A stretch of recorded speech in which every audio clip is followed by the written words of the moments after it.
అందరికీ నమస్కారం. అమ్మ మాట అమ్మాయి బాట ఛానల్కి స్వాగతం. కథ చెప్పుకుందామా? గంధర్వ చక్రవర్తి కూతురు రెండవ భాగం. హసన్ స్పృహ కోల్పోగానే, ఇప్పుడు నా నుంచి తప్పించుకుపోలేవురా బిడ్డా అంటూ వృద్ధుడు తాను కూర్చున్న చోటు నుంచి లేచి హసన్ కాళ్ళు మడతపెట్టి రొమ్ముకు బిగగట్టి అక్కడ ఉన్న ఒక బట్టల పెట్టె ఖాళీ చేశాడు.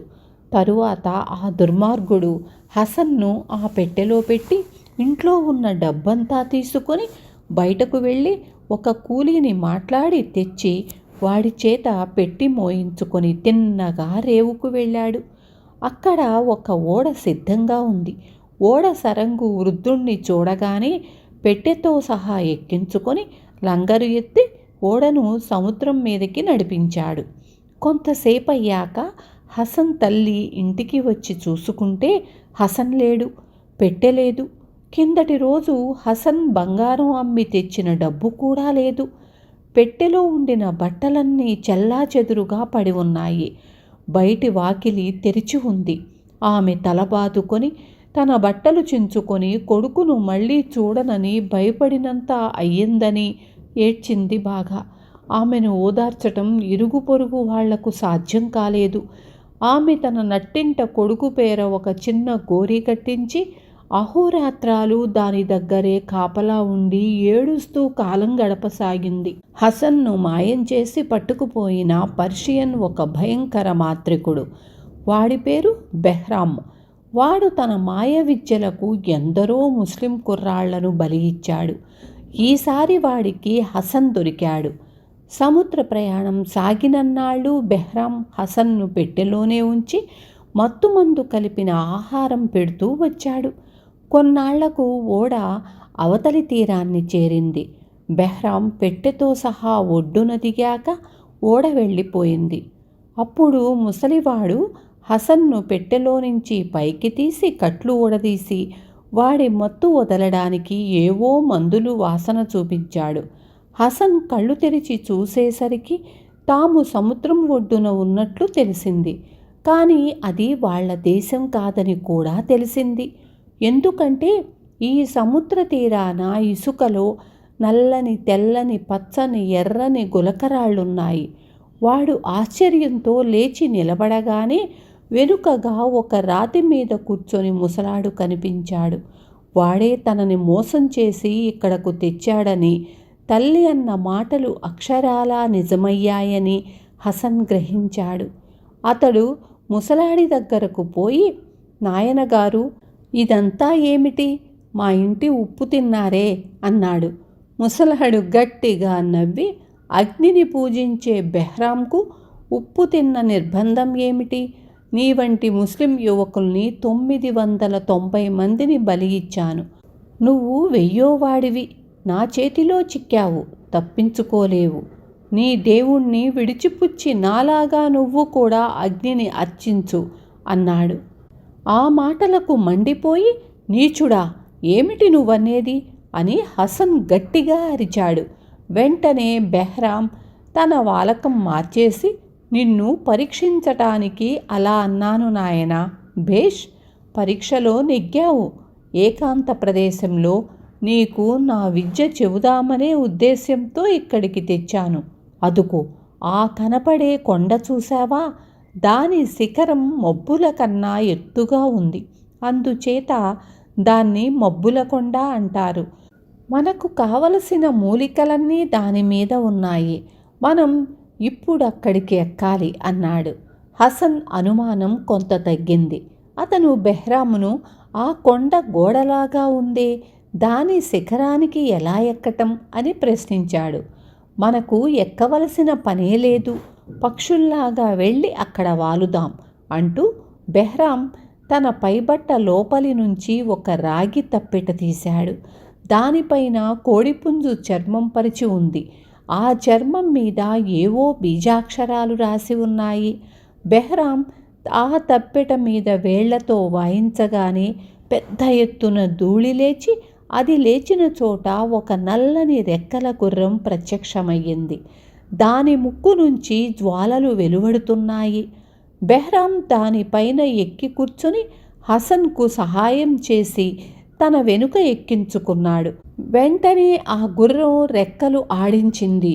రివ్వున గాలిలోకి లేచి కనురెప్పపాటు కాలంలో మబ్బుల కొండ శిఖరం మీద వాలింది. తరువాత బెహ్రాం, హసన్ ఇద్దరూ కిందికి దిగగానే అదృశ్యమైపోయింది. హసన్ అనుమానాలు తిరిగి వచ్చాయి. వాడు చుట్టూ కలయ చూస్తే ఏ విధమైన మూలికలు లేవు. బెహ్రాం వాడితో, ఇప్పుడు నిన్ను ఏ ప్రాణి రక్షించలేదు, నా నుంచి ఎలా తప్పించుకుంటావు అని బిగ్గరగా నవ్వాడు. హసన్కు పట్టరాని ఆగ్రహం వచ్చేసింది.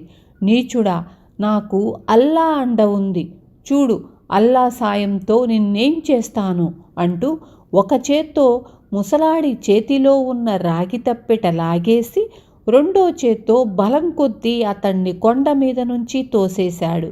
బెహ్రాం గాలిలో పిల్లి మొగ్గలు తిరుగుతూ ప్రాణభయంతో అరుస్తూ కింద పడి రాళ్ల మీద పచ్చడి అయిపోయాడు.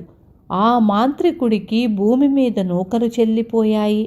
హసన్ దుర్మరణం నుంచి తప్పించుకోవడమే కాక తన శత్రువైన బెహ్రాంను కూడా తుదముట్టించి విముక్తుడయ్యాడు. అతను తన చేతిలో ఉన్న తప్పెటను తిప్పి తిప్పి చూశాడు. కానీ దాన్ని ఎలా ఉపయోగించేది తెలుసుకోలేక, చేతకాక ఏం చేస్తే ఏం జరుగుతుందోనని సంశయించి దానిని తన రొంటిన కట్టుకొని చుట్టూ ఒక్కసారి కలయ చూశాడు. అతనున్న కొండ శిఖరం మబ్బుల కన్నా ఎత్తుగా ఉన్నప్పటికీ ఆ ప్రాంతం చాలా విశాలమైన సమప్రదేశంగా ఉంది. ఎక్కడా ఒక్క చెట్టు కానీ పొద కానీ లేదు. బ్రహ్మాండమైన రాతి మైదానం. ఈ మైదానం ఒక చివర హసన్ ఉన్నాడు. దాని రెండో చివర అతనికి మంటలు ప్రకాశిస్తున్నట్లు కనిపించింది. మనిషి లేని చోట మంటలుండవనుకుంటూ హసన్ వేగంగా ఆ మంటలకేసి నడవనారంభించాడు. అతను దగ్గరకు వచ్చిన కొద్దీ ఆ మంటలు ఒక పెద్ద భవనంగా మారాయి. ఆ భవనానికి 4 బ్రహ్మాండమైన స్తంభాలున్నాయి. వాటిపైన ఒక గుండ్రని గుమ్మటం ఉంది.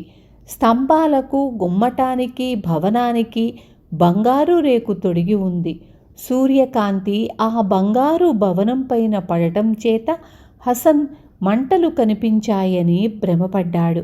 హసన్ మానసికంగానూ శారీరకంగానూ బాగా అలసిపోయి ఉన్నాడు. ఈ భవనం మనుషులుండేది కాదు, ఏ గంధర్వులో యక్షులో ఉండేది. అయితే అయ్యింది, ద్వారపాలకుణ్ణి వేడుకొని మంచినీరడుగుతాను, ఏ మూలనన్నా నడుము వాల్సనిస్తే నిద్రపోతాను అనుకుంటూ హసన్ పచ్చరాతిలో మలచిన ద్వారం గుండా భవనం ప్రాంగణంలోకి అడుగుపెట్టాడు. అతను కొద్ది అడుగులు నడిచాడో లేదో 2 కన్యలు ఒక చలవరాతి బల్ల మీద కూర్చొని చదరంగం ఆడుతూ కనిపించారు.